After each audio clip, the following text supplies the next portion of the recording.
Браво.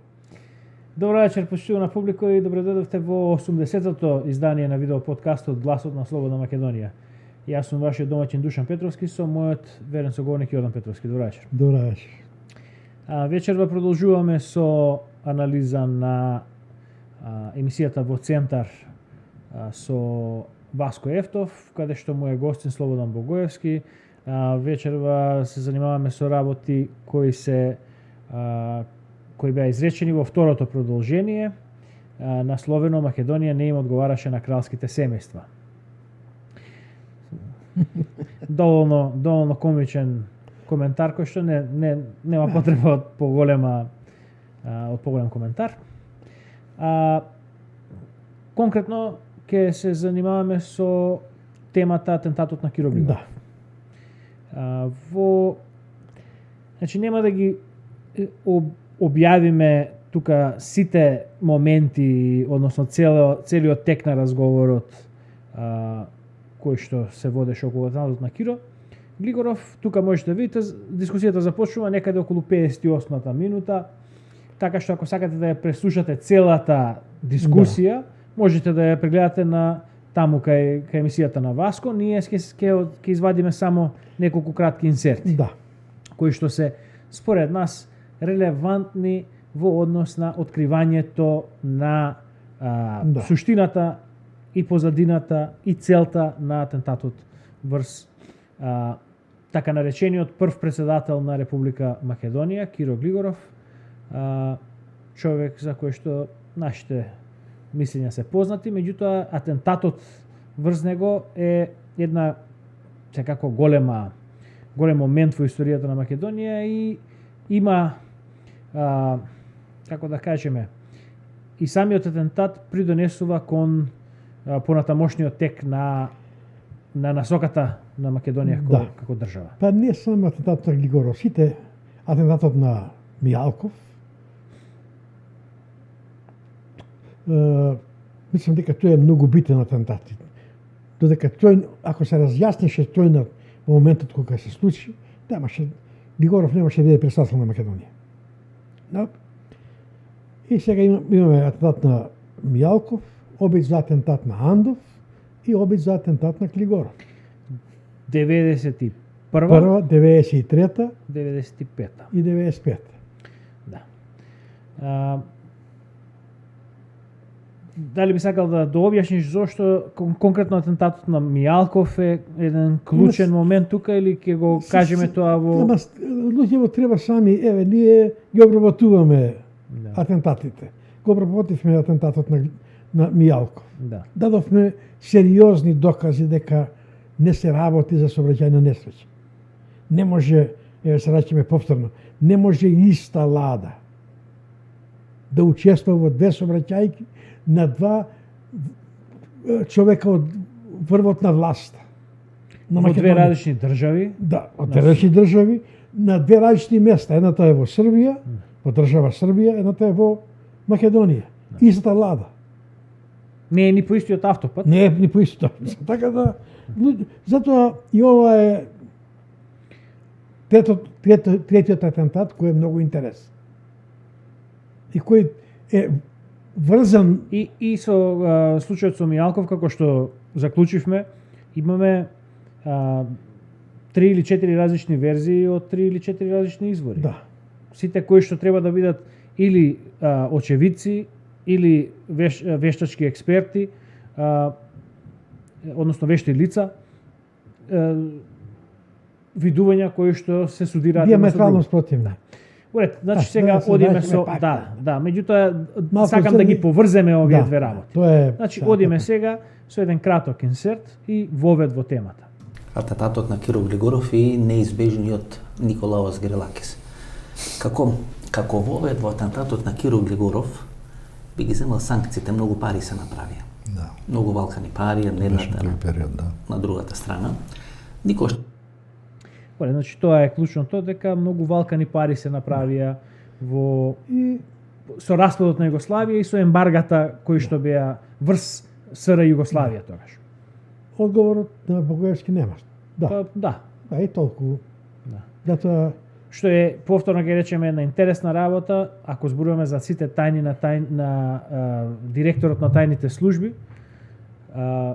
тука би требало тој да даде малку по некој сериозен одговор на тоа прашање. Веќе вели многу пари се сврте. Многу пари, а потоа ќе каже на друго место дека македонската УДБА, македонската тајна служба, за разлика од сите други тајни служби на светот, била единствена која што немала своја мафија. Свој организиран криминал. Да, одиме. Да за Воведот има едно интересно сведочење врзано за правењето на многу пари преку ембаргото. И тоа сведочење кое не е од било кој, него човек кој бил директен учесник на финализирањето на ембаргото и на правењето на 80% од парите кои се правени со шверцот кој е правен во Европа. Дистрибуција на цигарите од шверцерските канали кои поминувале низ Македонија преку Косово до Црна Гора. Црна Гора е главниот излез на шверцот кон Европа преку Италија, завршувале цигарите на европските пазари. И затоа ова сведочење е многу важно. Да, се мислиш на сведочењето на Момир Булатовиќ, председател своевремено на Црна Гора. Црна Гора, да.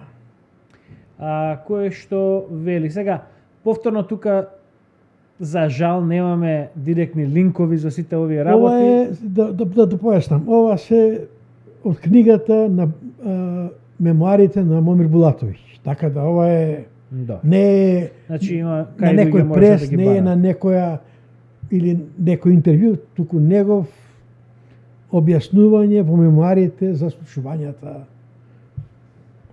Така да. Значи, Момир Булатовиќ вели дека кога започнало укинувањето на санкциите против Сојузна Република Југославија, тој го запрашал господинот Мило Ѓукановиќ дали е свесен дека сега мора да се прекине со бизнисот на шверцување на цигари. Неговиот одговор бил потврден. А дали е можно тоа да се стори за месец дена, тоа било неговото следно прашање на Булатовиќ. И Ѓукановиќ одговорил дека тоа можел да го направи за еден ден. И тоа, значи Булатовиќ вели го направил одсечно. Но вика понатаму Булатовиќ, ми се чини дека тој ден никако не го дочекавме. Самоуверениот Мило заборави дека да не беше, дека не е лесно да се излезе од тоа ора. Мафијата не толерираше прекин на течење на парите. Текот на парите. Не е важно дали некој се договорил, па лично тоест дека некој се заситил, па лично дека нему треба повеќе. Парите постојано мораат да притекнуваат, инаку мафијата не се шали, не се шегува. Со никој. Особено не било место за шега доколку еден во основа не баш така валка, во основа не така валкана работа како што е шверцот со цигарите, со времето стане параван за други високо профитабилни дејности од мафијашкиот инвентар. Мощна интересна изјава. Дали сега ќе коментираме нешто повеќе околу тоа или мислам дека треба да кажеме некој збор. Тој шверц на цигари и шверцот кој се одвиваше енормно е голем. Има само едно судење кое беше започнато во Германија. На тоа судење се беа изнесени докази дека само во Аусбург беше судењето, дека се работи за оштетување на европската заедница, на пазарот на европската заедница, само во тој дел на шверцот, кој е регистриран во Аусбург за околу 10 милиарди марки. Што го збориме за губата на акцизни давачки. Потоа имаме судски процес во Бари и судски процес во Швајцарија. Значи, ако може сега да го земеме да го објасниме на публиката на брзинка, што се случува, зошто шверцот на цигари е една многу специфична работа. И во некоја мера и затоа и Булатовиќ вика дека не е така валкан бизнис. Значи, ова направив една студија економска која што презентирав на научна конференција, кога се бавев малку повеќе со економија. Во суштина, цигарето не е скап производ. Една кутија цигари чини 20 до 30 центи. Тоа е целосниот трошок на кутијата, на цигарињата, на се. Да кажеме да заокружиме 50 центи, што е високо, меѓутоа ето туку да го заокружиме. Сега верувам дека и во Македонија веќе има големи акцизи на цигарињата, меѓутоа на западот тоа е одамна. И сега, например, во Канада една кутија пакла цигари е некаде од 15 до 20 долари. Пред 20 години беше околу 6 или 7 долари. Да. Значи, во најлошо време, кога била најтенка, најефтино цигарето кога било, разликата помеѓу реалниот трошок на кутијата и цената по која се продава, односно акцизата, била некаде 5,5 долари по кутија. Да. Денеска зборуваме за некаде 10 до 15 до 20 долари по кутија. Во шверцот на цигари учествуваат и самите големи тобако компании. На нив им одговара да се прави шверц, затоа што и тие го споделуваат дел од тој профит, од нелегалниот профит. И сега, значи, од земји како Македонија, во Куманово се правеше, во Тутунски комбинат се правеше, што се правеше Партнер, Малборо, Партнер. Да. И еден куп не знам, 10 врсти на цигари се правеа во Куманово. Во Прилеп исто така. Да. Тие се носат во западноевропски држави каде што има високи акцизи. Влегуваат низ граница со декларација дека станува збор за конзервирана храна, за било што нешто друго. И се распродаваат и по бутки, и трафики. Мафијата ги продава на улица. И мафијата на улица ги продава една по една или кутија по кутија и така натаму. Има милион. Значи, зборуваме за и тоа е еден шверц кој што државата, западните држави, и тука е впрочем мојот конфликт со оваа цела работа. Тоа е еден шверц кој што државата не го гони така сериозно. Жестоко, да. Значи, можеме да кажеме дека тоа е еден некаков си договор помеѓу тобако компаниите и владата, каде што привидно ги казнуваме со акцизи, меѓутоа им се отвара некој канал да може да се прави плячка. Да. Значи, отприлика треба да ни биде јасно колку е. Значи, ако во тоа време сигурно била акцизата околу 4 до 5 долари по кутија. Па и помалце. Тоа се 90-ти години. Океј, ја викам кога додевме ние тука беше преку 6 долари пакла цигари. Тогаш во Европа било околу 3-3,5 долари. Може би 4 долари врглава. Ама добро, тука значи од 4 долари 3,5 долари е час. Заработките биле дорно големи тука, да не збориме за да не се разберем погрешно, веќе тогаш цените биле пониски на се. Да. Така да односот е исти. Да. Ако земеме предност на нешто. На куќа, на кола, на било што. Сега и тогаш тука се паритетот е задржан. Да. И сега во тоа време само доказите кои ги понуди Европската унија, Европската заедница во тоа време, беа дека преку 35 милиарди марки е оштетена Европската заедница. 35 милиарди марки. Да. За еден краток период. 4-5 години тоа беше период, нели ни толку. Дали толку беше. И сега, тоа се еднорно големи пари. Да. И, Сега на улицата ќе каже, а еве ги тоа се милиардите на Груевски, Да. милионите на Љупчо, да. милиардите на Бранко. Не. Тие се милионите со кои се финансираше војната на Србија, се финансираше УДБА и се финансира и ден денеска. Бидејќи шверцот трае и ден денеска. И се финансира дел од општествениот мир. Тоа веќе е многу малку. Многу малку пари одат веќе таму. Тоа никога не го интересира. Главно е, бидејќи Сега е капитализам да, и сега сите се на своje, нели? сите на свое и најмногу пари влече УДБА. Да не ја и требат најмногу пари. И тука е причината за атентатот на Глигоров. Мислам, јас... Да не ја премногу одвлечам сега темава, меѓутоа зошто на УДБА и требаат толку многу пари? Како зашто и требаат? Со што ќе ги плаќа со работниците? Со што ќе плаќа да го одржи системот? Да ги купува пратениците, властите, премиерите, мислам, политичарите, едноставно. Веќе таа ги именува после само. Ги избира премиерите. Значи, да почне да подкупува од уличниот оној што кодош. Да. Да, сега повторно да ја направиме математиката. Ти рече околу 35 милиарди марки е оштетен буџетот на Европската заедница. Во период од 3-4 години. Да. Значи по 12 милиарди годишно. Нека е по 10. Во ред, нема проблем, по 10. Нема Да. врска.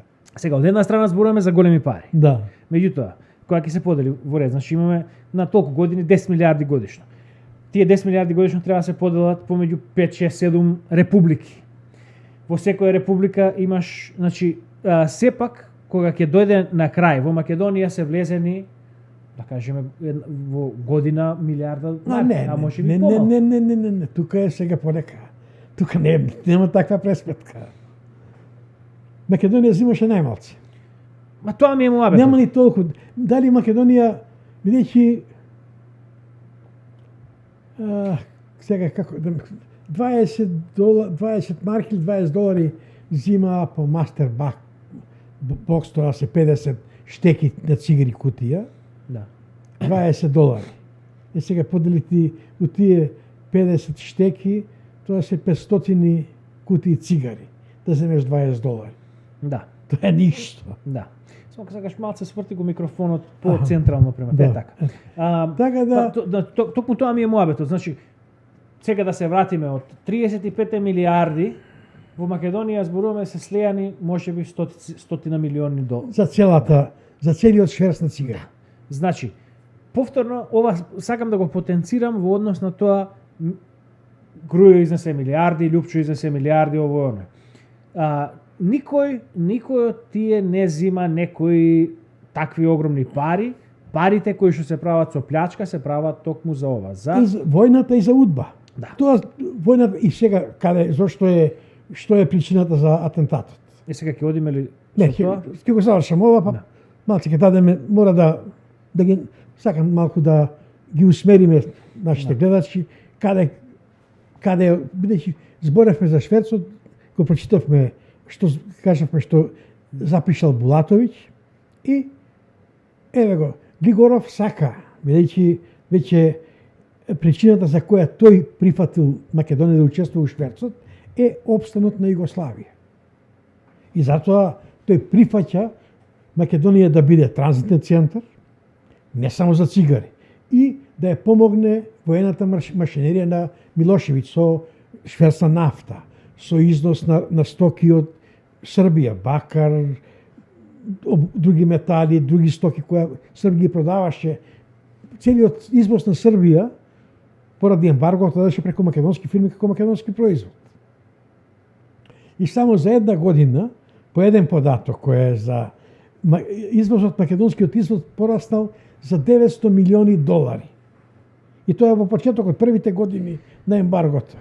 Дали овој бизнис кој што го зборуваш ти е истиот овој бизнис кој што тука во овие некои минути Богоевски го нарекува специфични економии? Да, Тоа е тоа, специфични Отстапки од ембарго. Од ембарго, тоа е тоа.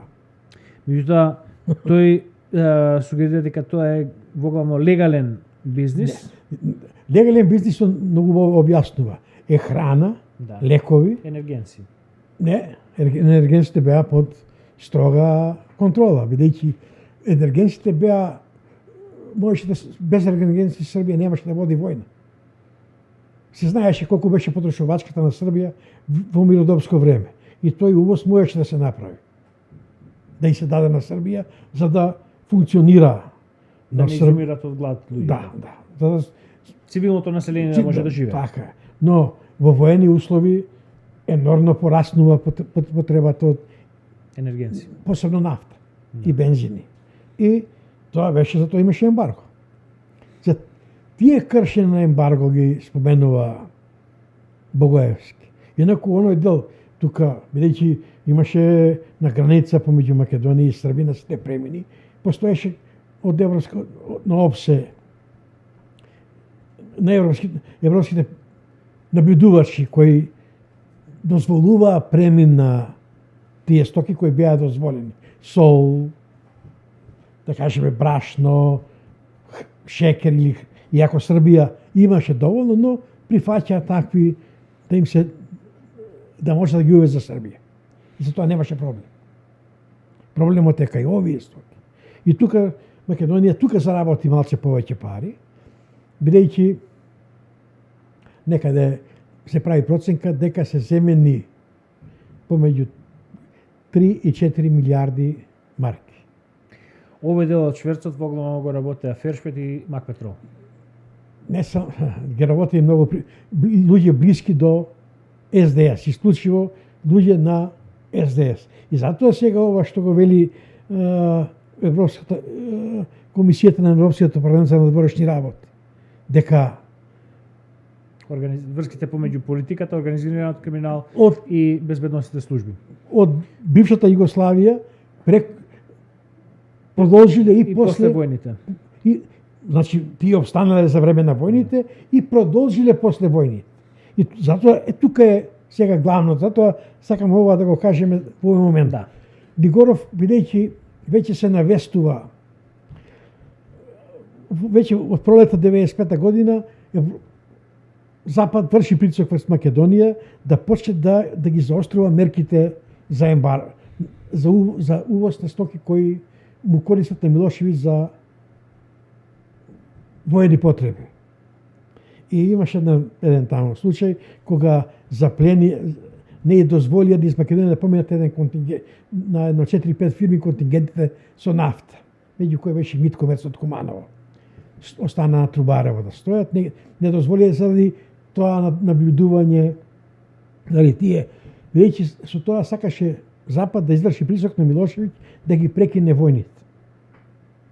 Тој веќе ја изгуби војната, кога изгуби војната во Хрватска со Олуја, веќе беше многу полесно да се изврши уште додатен притисок за да, значи после август се зајакна притисокот и веќе беше јасно дека Србија е подготвена, праќал сигнали Милошевиќ дека е подготвена да направи спогодба со Босна и Херцеговина да се потпише мир.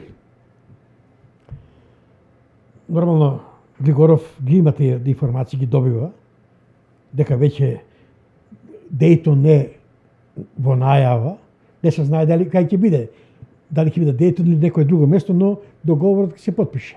И тој сака навреме да се покаже пред Запад дека тој еве ги послушал нив и прекинал со шверцот и со и оди кај Милошевиќ да се договорат да се прекине Македонија да се иземе од шверцот. И со тоа Глигоров прави уште еден потек да се прикаже дека никогаш тој не учествувал во војните како соучесник во војната. И дека Македонија била цело време неутрална. Фактор на мирот на Балкан. Да, фактор на мирот и дека тој секогаш се борел за македонска независност, а не за Југославија. Тоа е она што многу луѓе не сакаат да го прифатат како факт, а тоа е непобитен факт.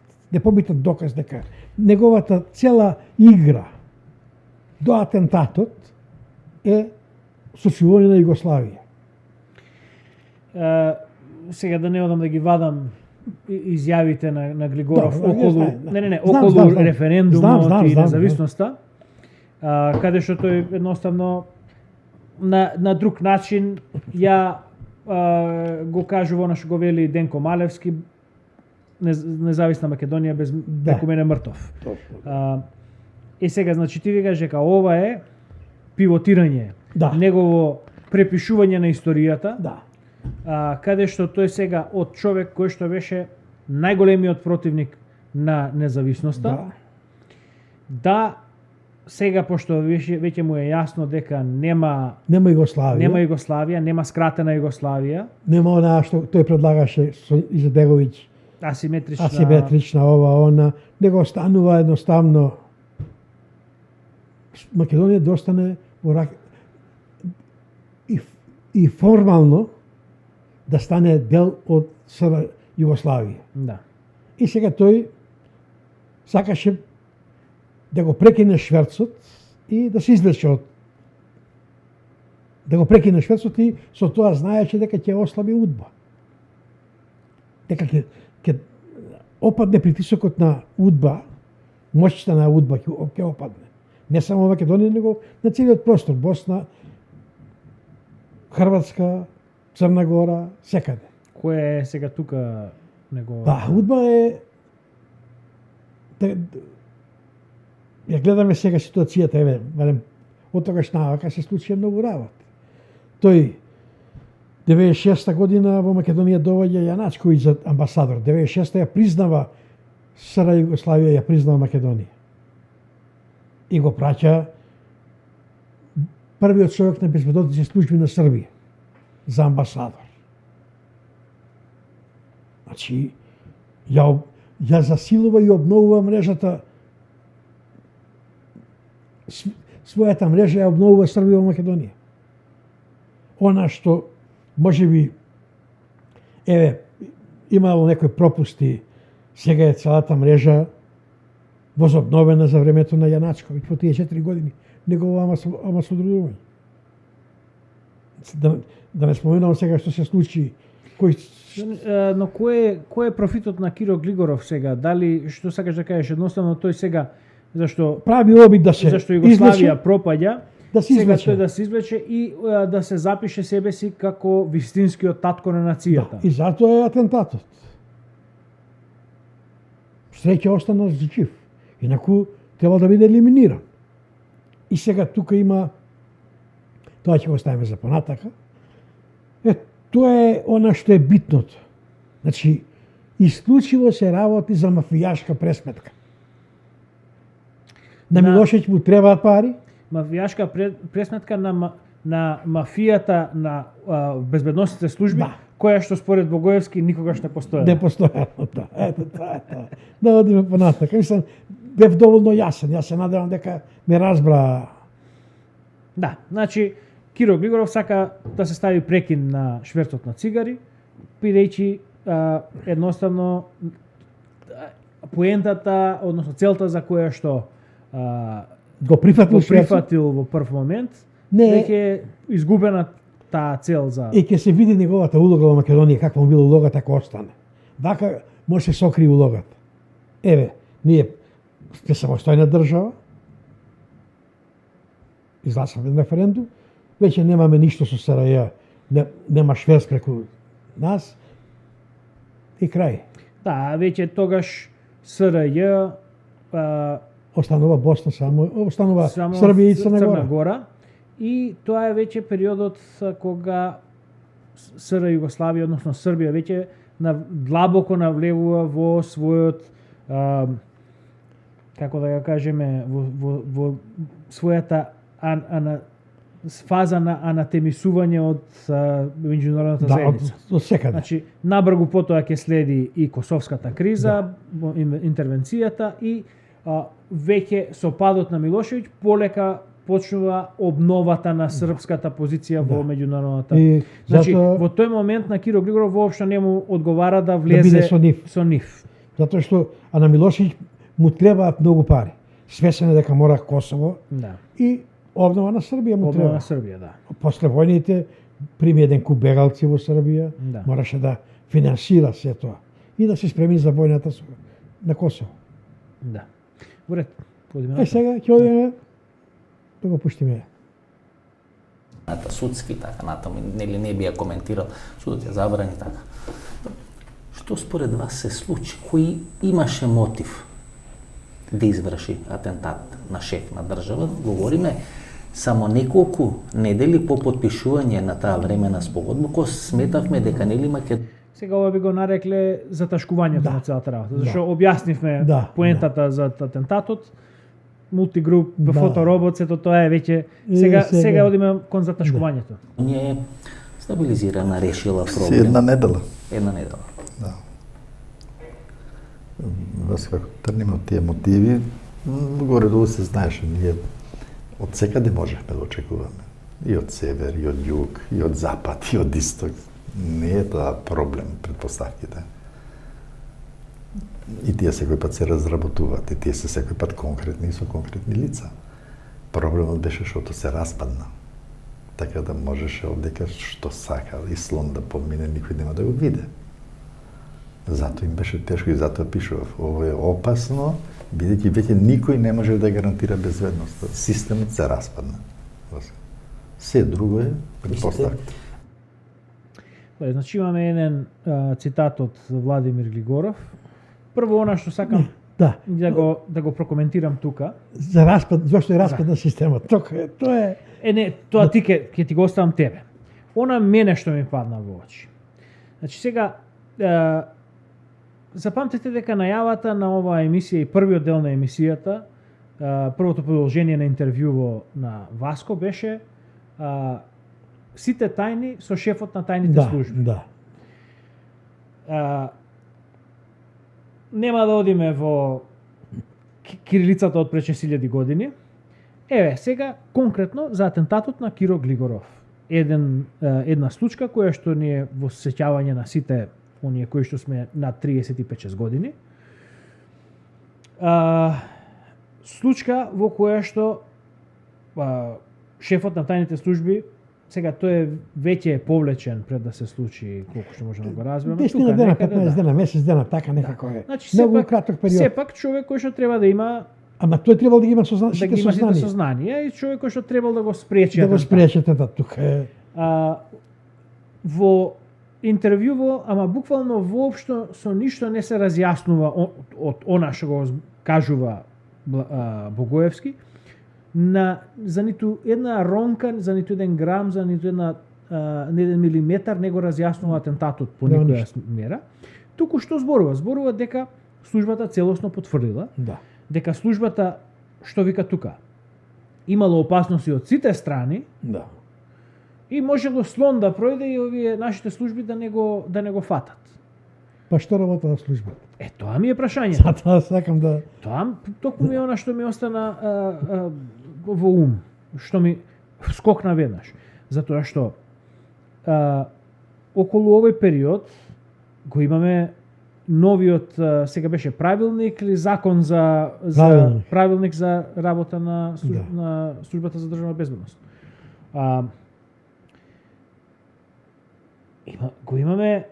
Ги имаме разработката на ВМРО-ДПМН, на партијата ВМРО-ДПМН, која што не престанува со синаптица и со дувло и со тие.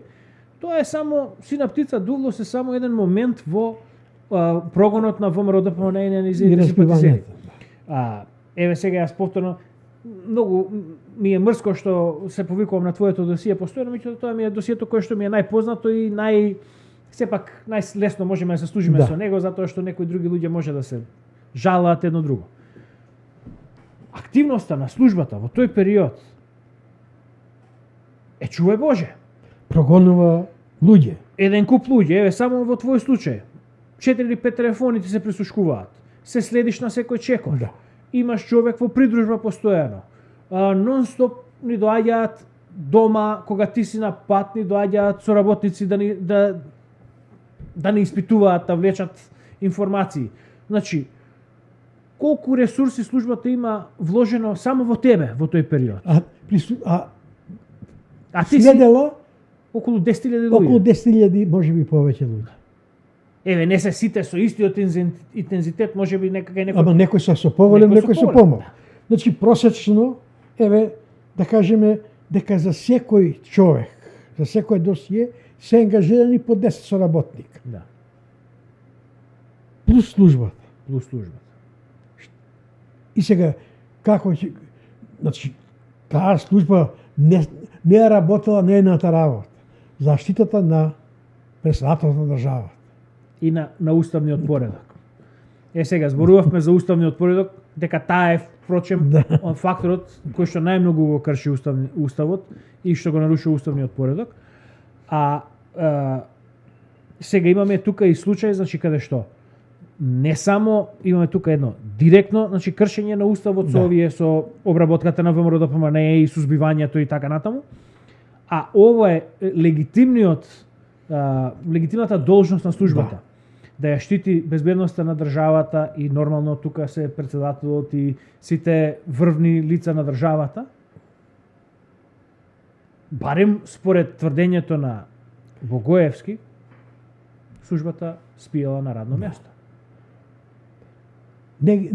Тие не биле заинтересирани за безбедноста на никого. Освен да ги прогонуваат симпатизерите и членовите на ВМРО ДПМН. Луѓето кои се обидувале да воспостават демократски принципи у Македонија и Македонија да навистина стане самостојна држава. Тоа е целата игра.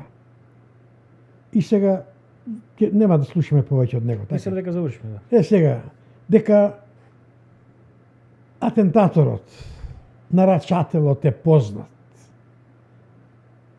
Име јасно на сите од прв ден. Тоа го соопштува и синот на Киро Глигоров, Владимир Глигоров, пред 10 години и повеќе.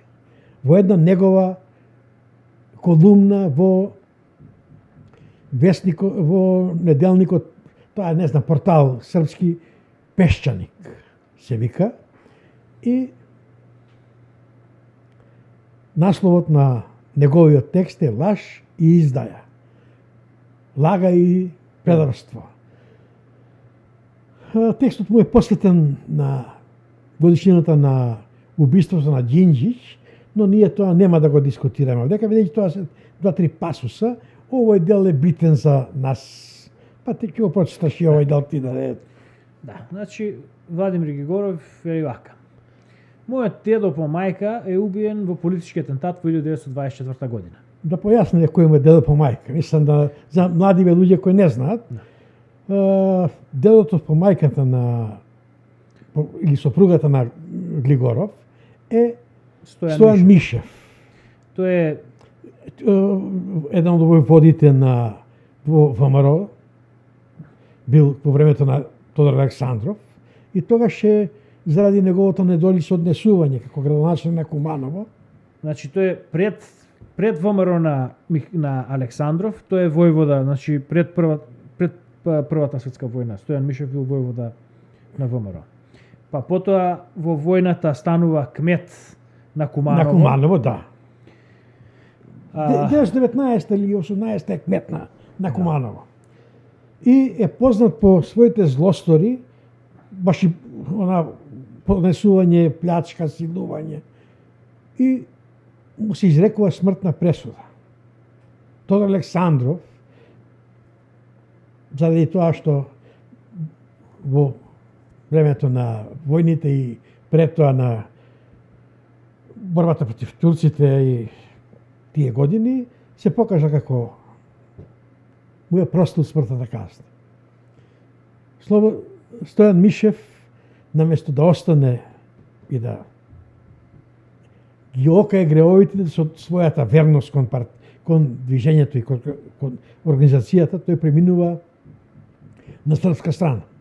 И ја формира организацијата Удружење против бугарских бандита.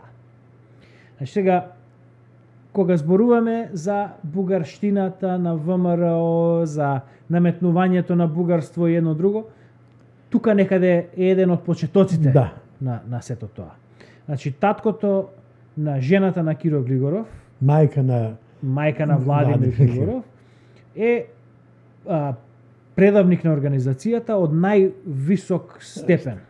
и Тој организира група која што не само ќе се бори против ВМРО и нивните упади во тогашна кралска Србија, кралска Југославија, туку и звањето на групата е дека се борат против бугарски бандити, а не против македонски револуционери или македонски бранители на својата татковина. И сега, заради преминувањето на другата страна, тој убива едно цело семејство на човек кој го има истото име како и зет му Киро Глигоров, и тој му се од освета го убива Стојан Мишев на куќниот праг. На убиството на Стојан Мишев е сведок и керката Нада. И тоа и длабоко е врежано во неото сеќавање. Ова го знам бидејќи една друга работа, малку ќе одам пошироко, зашто треба да Инаку, младата Нада која што ќе продолжи да биде стипендиска на кралот. на кралот. Таа студира во Белград, но за време додека татко е градоначалник во Куманово, таа воспоставува пријателски односи со едни богати трговци во Куманово. Како бе, го заборев името. Дивна беше. Ташкова. Да, Дивна Ташкова. Нејзината мајка на Дивна Ташкова, не го знам, го заборев името, Сика мисля, че, но не сум сигурен, е председател на Сдруженијето Коло на српски сестри. И по игра на случај, јас купив куќа. Јас ќе купив куќата на Тушеви во центар на Куманово и таму беше едно време нашата работилница, а потоа стана ресторан во Вацана. Така да со керката со Дивна Ташкова разговаравме многу често. Таа сакаше да дојде, бидејќи мислеше дека има уште сокриено злато во во куќата и да не се го нашла случајно златото.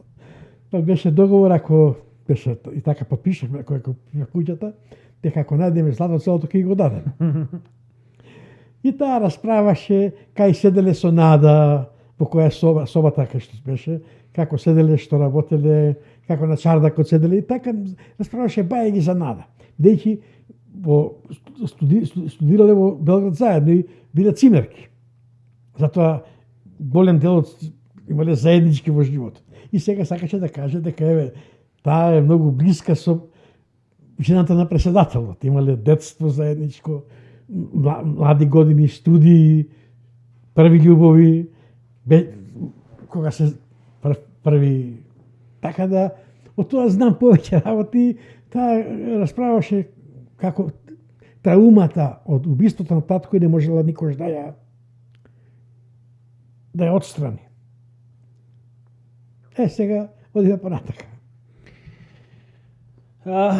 Понатаму Владимир Глигоров вели атентаторот е фатен и српските власти го казниле. Налогодавачите со тоа политичко убиство се фалеле, а убицата е прогласен за херој и маченик. Мојот татко за влакно ја избегна смртта во атентатот за 95-та година. Македонските власти не покажаа некој голем интерес да ги пронајдат атентаторите, а наредбодавците нам сами ни се јавија. Уствари, не се јавија самите, барем не да се со тоа да се фалат.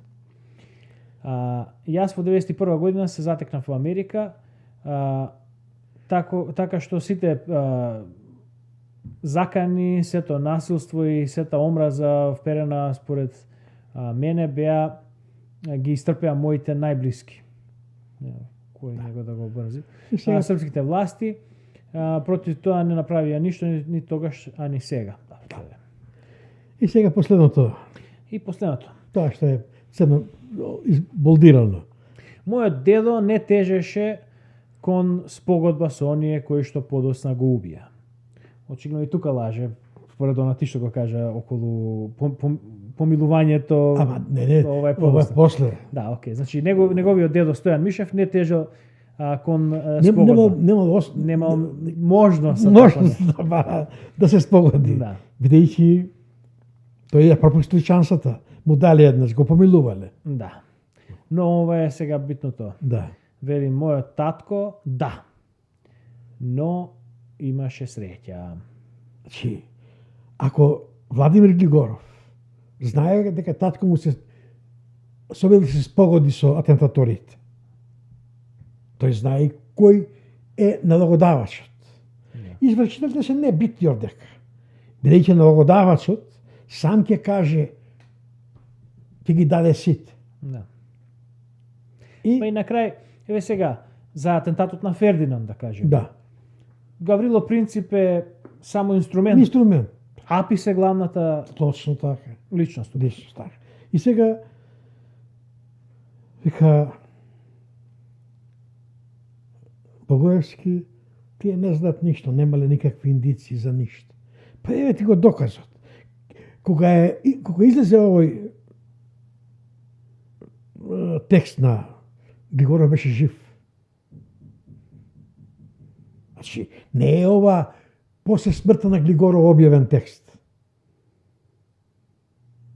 Во време на Глигоров никој не се заинтересира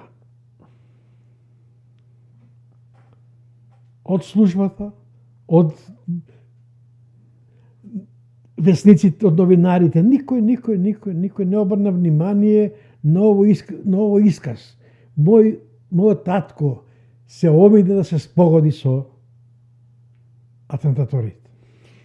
Една работа која што јас секогаш ја коментирам околу атентатот на Киро Глигоров, оди вака. Атентаторот на Абрахам Линкон, сите го знае. Да. Џон Вилкс Буф, повреден јужњак кој што не може да се помири со судбината на неговата татковина. Атентаторот на Ицак Рабин веднаш се јави. Да. Овие 11 септември кулите што ги урнаа Поведнаш. си се јавија талибанците. Атентатот на кралот Александар го знаеме. Да. Значи политички атентати и терористички напади обично се вршат со цел Да се обзнана. да се обзнанат, затоа што еве ако во случајот на Киро Глигоров на вистина биле бугараши од Македонија или про-македонски екстремисти или било Да. што. Која е сврхата на таков еден атентат? Да не се обзнани. Да не се обзнани. Значи, тоа укажува дека не станува збор за политички атентат. И друго нешто, пак ќе се вратам на ова. Мојот татко се обиде да се спогоди. Татко му на Владо на Глигоров не се спогодувал со ВМРО. Да. Тој можел да ги уапси Тој ВМРО веднаш. го држал. Да. И веднаш да ги уапси тие што тој знаел како диша, сите како дишат во ВМРО. Бидејќи сите биле следени, сите прислушкувани. Целата партија, секој од нив имал врз себе 4 до 5 кодоши. Баш во твоето досие и покрај тоа што ти е даден сосема мал пресек од твоето Да. досие, има 2 или 3 белешки токму од деновите околу атентатот. Да. И сега, значи, кој може да стои да е извршител на атентатот? Само службата. Бидејќи таа е факторот кој треба да го спречи атентатот. И сега Богоевски ќе ни кажат да треба да се постават прстени, па тие немале потреба да бегаат. Да. Наврод Македонија, наврод Скопје, тие останале тука. Да. Зошто ќе бегаат? Кој ќе ги гони? Еве нека се обиде некој да извади, да прошверцува, да украде, беше околу 4 килограми пластичен динамит. Да. Беше наводно употребен. Нека се обиде некој да се снабди со такво Да. нешто. Нека се обиде некој да постави таков толкав износ на динамит на маршрутата каде што ќе помине председателот. Видите богати, баш на дента да се промени маршрутата од редовната маршрута на оваа моредна маршрута. Се е тоа така да повторно како и во случајот на Мијалков имаме прејасно само луѓе кои глумат дека не гледаат и не слушаат, може да прифатат приказка дека не се знае кој стои, кој го за атентатот. Се знае многу убаво. Значи, во систем каде што службата слуша се. Озна све дозна, удба наша судба, значи сите ги знаеме тие работи, не може маж и жена не можат еден интимен разговор да направат. На кој сум бил јас да ми прислушкуваат 4 мои телефона и уште еден за кој не знам чиј. Не е мој. Значи на татко ми телефонот се прислушкува. Домашниот и два во фирмата. И во фирмата. Двата во фирмата. Тоа е. И тука сега едниот во ресторан, едниот во трикотажа. А таа служба да не може да не знае кој е. И сега лагата која што ја протнува тука Богоевски е дека тоа беше од партизацијата на службата која што уследи на тој вика победата на Сојузот за Македонија, тоа е со фалсификатот од 94-та на изборите, со кој што повторно се вративме на еднопартиски систем. Значи оној квази демократија од 90-94 година повторно замре, се вративме на целосна еднопартиска структура во тие години и тој вика, сега дојде до партизирање на службата, потоа се случи уште поголеми така вика тој, уште поголеми партизирање на службата, меѓутоа тука дојде до распад на службата. Чекај сега. Зборуваш за служба која што е служба на еднопартиски систем, на еднопартиска држава, која што се вика служба на државна безбедност, која што е нешто сосема различно од служба на јавна безбедност, значи служба која што ја брани државата, не физичката држава, не земјата, туку ги брани врхушките кои што управуваат со државата. Точно така. Го брани системот. И сега тој вика, тоа беше професионална служба. А потоа се партизираше со доаѓањето на истата партија. Буквално Сојузот за Македонија беше составување, рекомпонирање на Сојузот на комунисти на Македонија. Кој сега, како се партизирала, колку Богоевски го заменува Добри Величковски. Добри Величковски е од 90-та, од кадарот од кој е и Богоевски. Сега, кои се тие промени? Во твоето досие гледаме дека исто оперативни работници продолжуваат да работат. Значи, овдека се работи за една фрлена магла. Таа служба останала иста. Берушевски е кадар од пред 90-та година.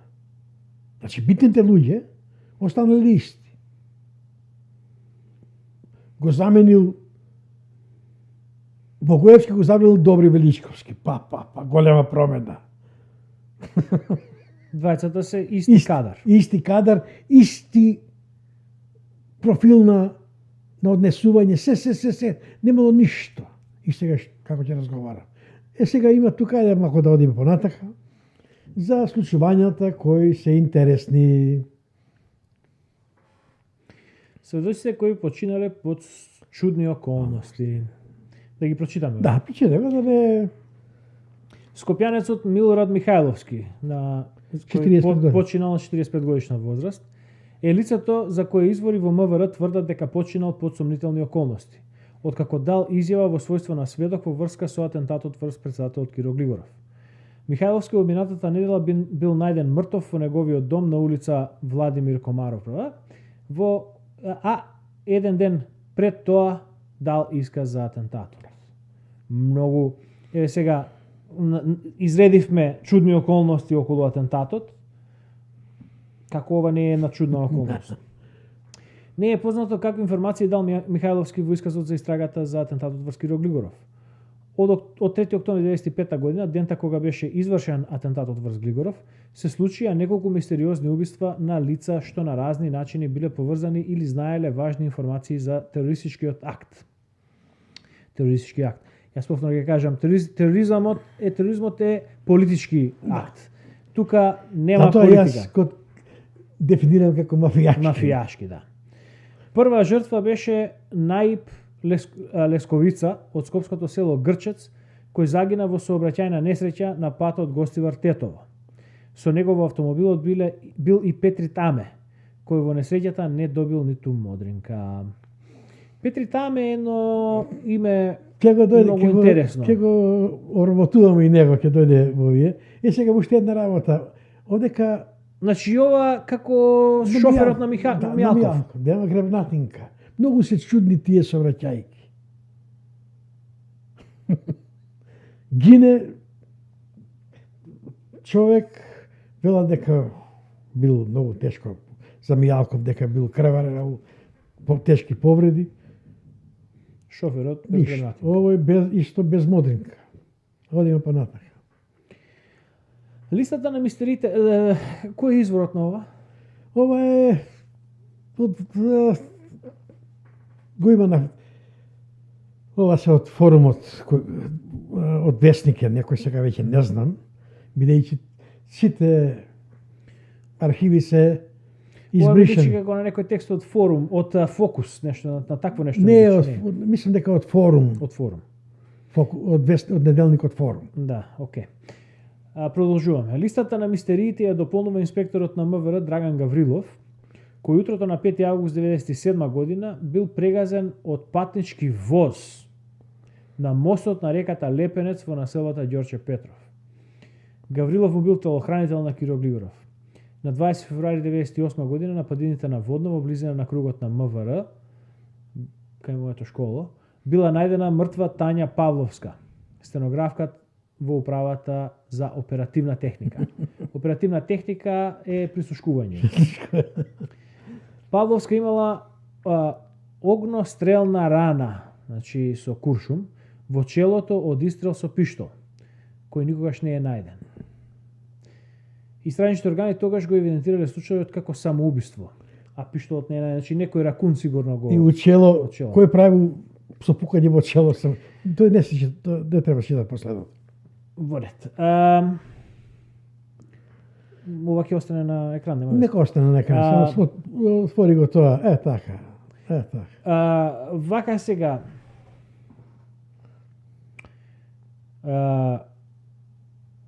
како се гине од патнички воз? Како се гази, како гази воз патнички воз? ќе сврти беше до возачот и ќе те сгази. А ова второво Сообраќај.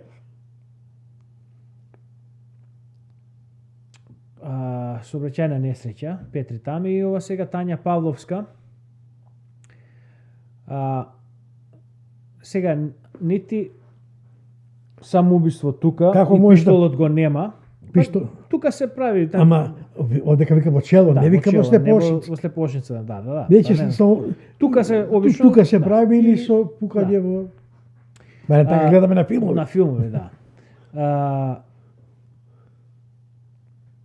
Ако е А пиштолот го нема. ако е самоубиство, како го нема пиштолот, кој животинче, која мечка или кој волк на Водно го има украдено, Да. или второто, колку се чести ваквите убиства во Македонија?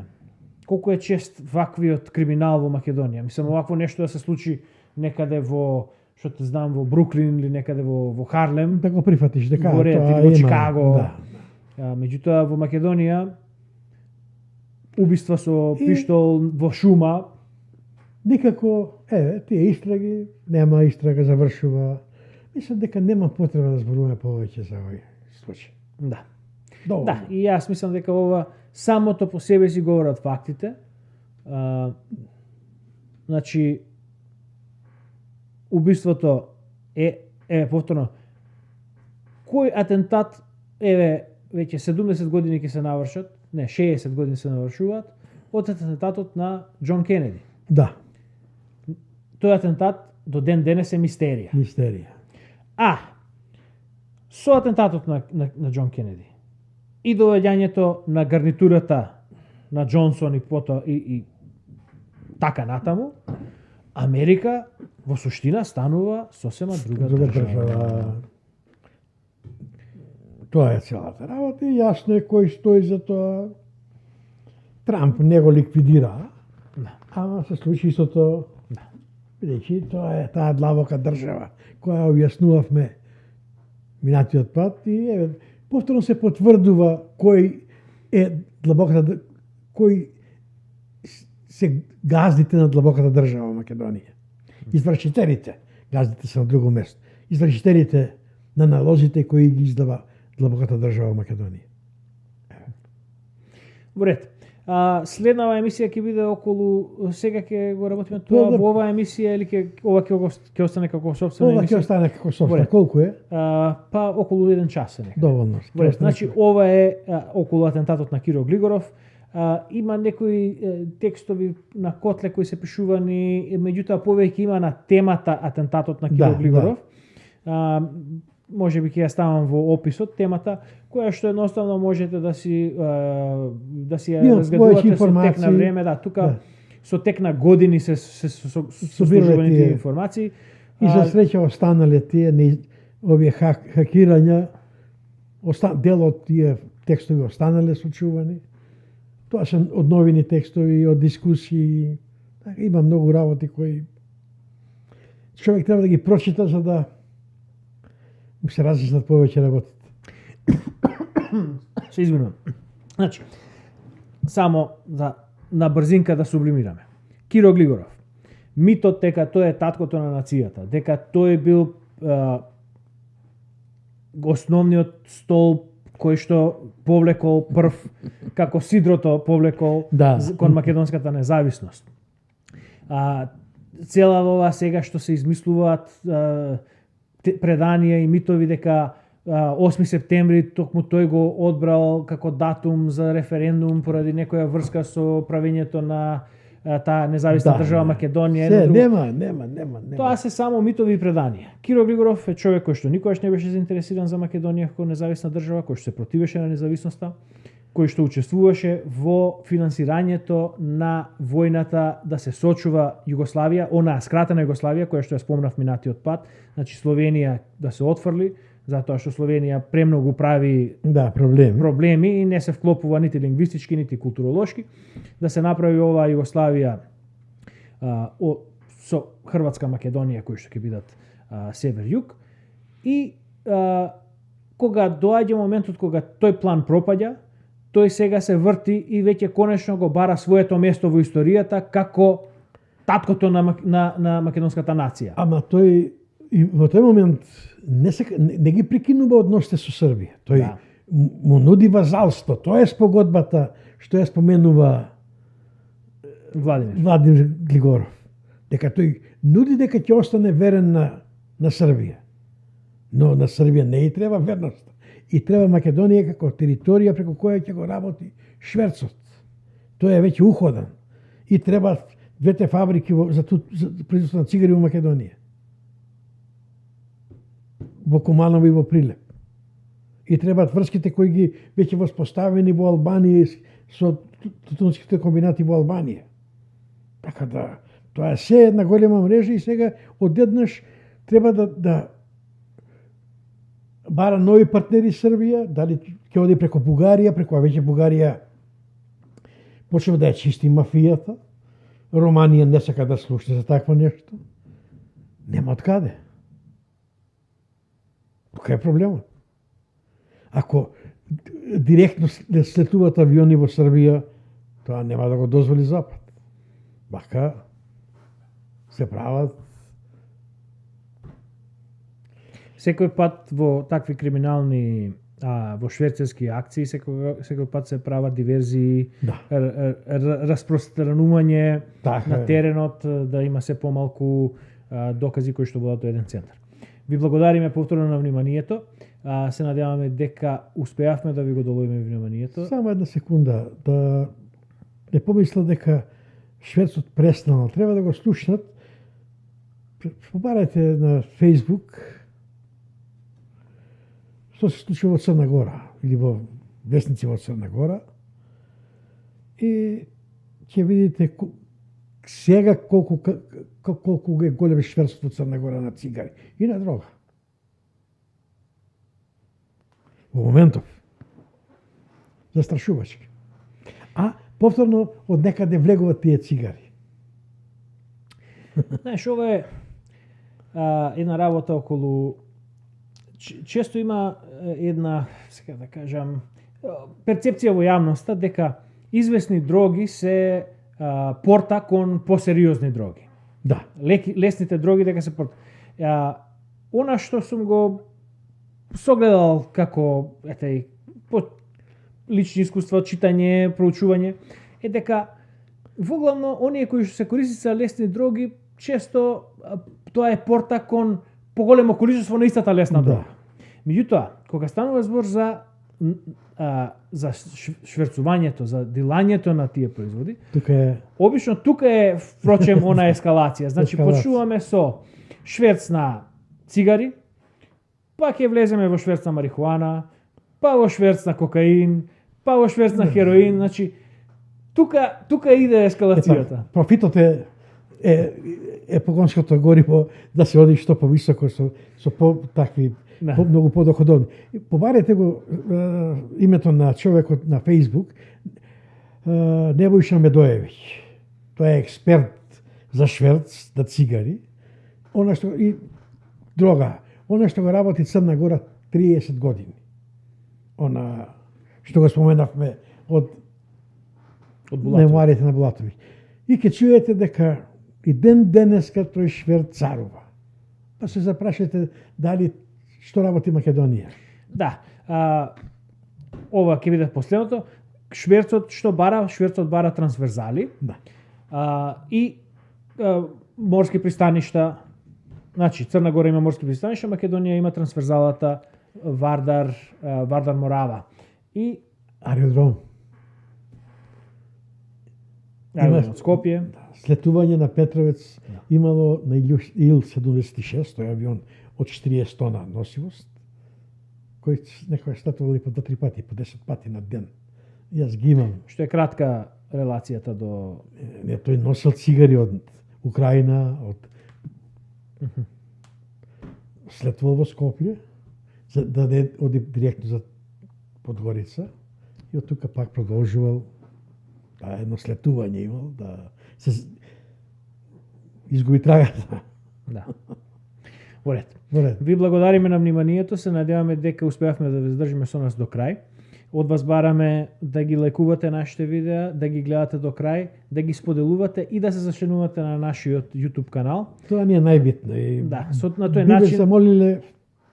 На тој начин расне гледаноста на емисиите, а со тоа расне и сознанието, односно информираноста на нашиот народ, на нашата нација, во односно на што ни се случувало, што ни се случува, ги наоѓаме корените на проблемите со кои што денеска се соочуваме. Затоа кога некои велат дека почетокот на окупацијата на Македонија започнува со Северна, ние викаме дека со тоа малте не завршува, се окончува еден процес кој што е започнат во далечните 91-45 и така натаму. И сега ние ги разработуваме тие работи и го објаснуваме целиот тој систем.